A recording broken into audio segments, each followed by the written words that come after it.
The hall was filled with a deep silence, not an empty or uncomfortable one, but the kind that carried both sorrow and reverence. It was the kind of silence that speaks louder than words. People had come from every corner of the nation, and even beyond, each holding a memory of President Russell M. Nelson close to their hearts. Some had traveled great distances, not because they had to, but because their hearts would not allow them to be anywhere else. The air felt heavy yet sacred. Everyone knew they were part of a moment that would be remembered for generations. The closing chapter in the story of a man who had shaped faith, leadership, and love in countless lives. Friends, family, church leaders, and ordinary members sat side by side in quiet reflection. Some held tissues.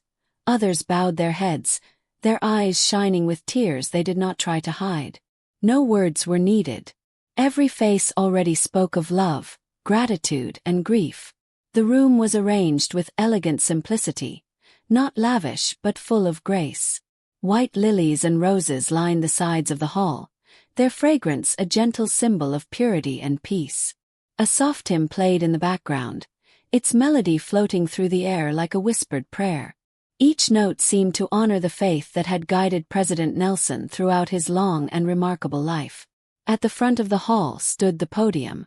On any other day it would have been ordinary wood, but today it felt sacred, a place where words of love, honor, and farewell would soon be spoken.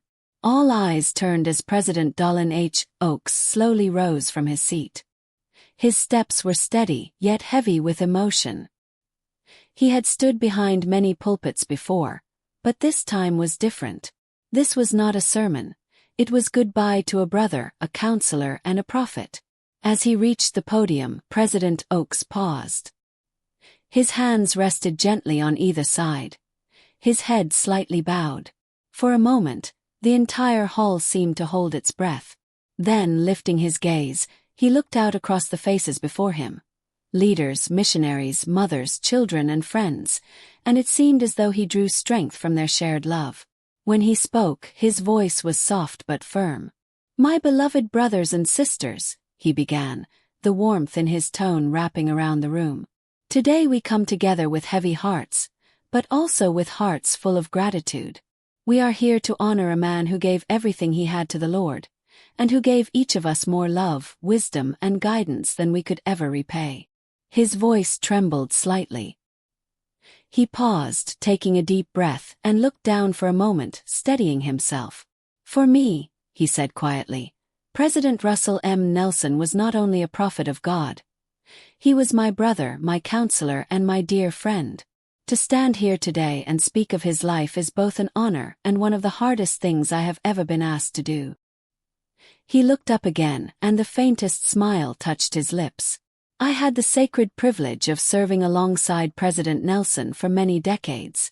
We faced challenges together, prayed for guidance together, and sought to lift the burdens of others side by side.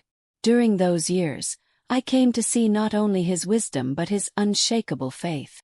A murmur of emotion passed through the hall.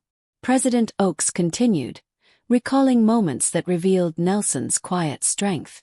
"There were times when the weight of responsibility felt overwhelming," he said.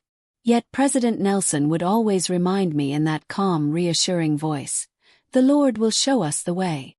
His confidence was never in himself. It was always in the Lord.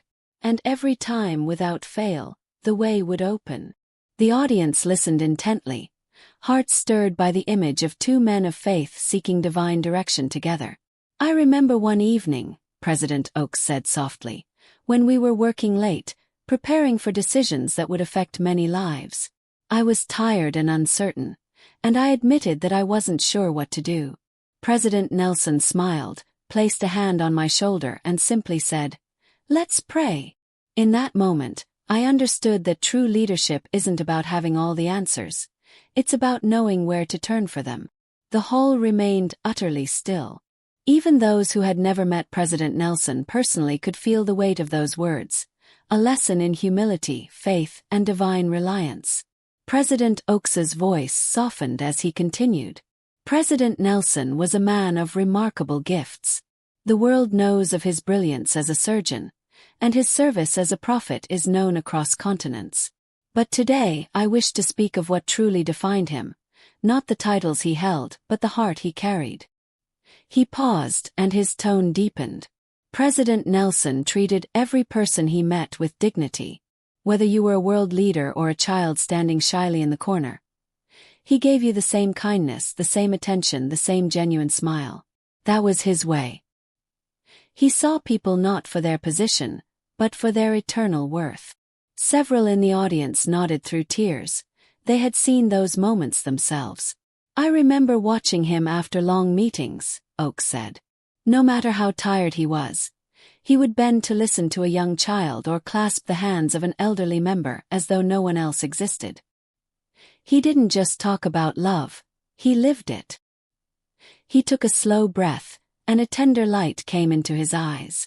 The world knew President Nelson as a prophet, a man of vision and authority. But those of us who knew him closely also knew another side, a man filled with warmth, humor, and humility. In private, he could laugh easily, lightening even the heaviest of days with a gentle joke or kind remark. A faint smile crossed his face at the memory. He was deeply devoted to his family. Whenever he spoke of them, his eyes would brighten in a way that few things could. It was in those quiet, personal moments that you saw the measure of the man. He was not distant or unreachable, he was real. He made you feel valued simply by listening. He lifted burdens simply by caring. Oakes's voice grew thick with emotion. Today my heart is full, not only of sorrow but of gratitude. I thank the Lord for allowing me to serve beside President Nelson, to learn from him, to walk with him, and to witness his unwavering faith has been one of the greatest blessings of my life. He paused and continued softly.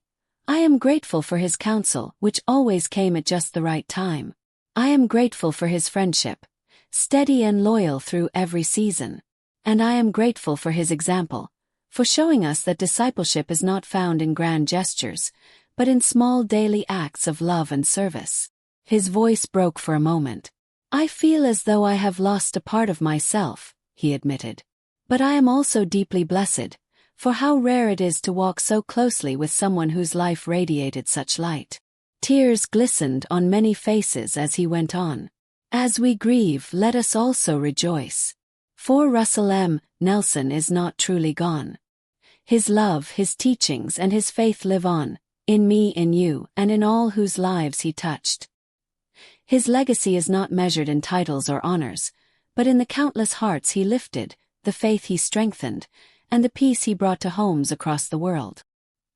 He looked upward, his voice almost a prayer. Thank you, President Nelson, for showing us the way.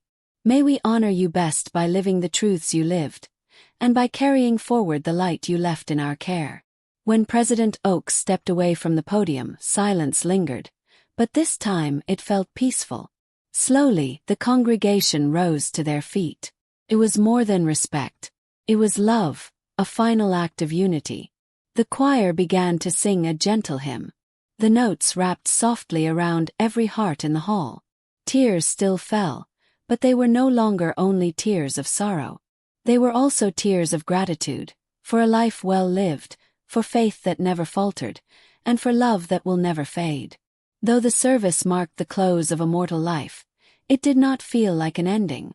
It felt like a continuation, the beginning of carrying forward President Nelson's light, his faith, and his compassion into the days and years ahead.